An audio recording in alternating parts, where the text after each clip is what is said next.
বন্ধুরা তোমরা এখন দেখবা আমি এখানে কীভাবে 1 vs 4 মেরে দিই।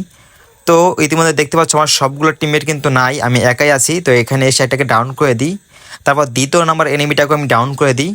তো এরপরে ওরা আর থেকে দুইটা কিন্তু আমার উপর রাশ করে দেয়। তো আমি এখানে ওয়াল দিয়ে কিন্তু আটকাই ফেলি। আর একটা জিনিস খেয়াল করবো, আমি অনশট চালাচ্ছি কিন্তু আমার কিন্তু নিগেটটাকে একটা লাগানো নাই। তো তৃতীয় নাম্বার এনিমিটাকে আমি এখানে এসকার দিয়েই ডাউন করে দিই। তারপরে আমি ওরিয়ন চালাই, গেটের কাছে চলে আসি। আর একটা এনিমি থাকে ওদের, তো তিনটাকে আমি এখানে ডাউন করে রাখি।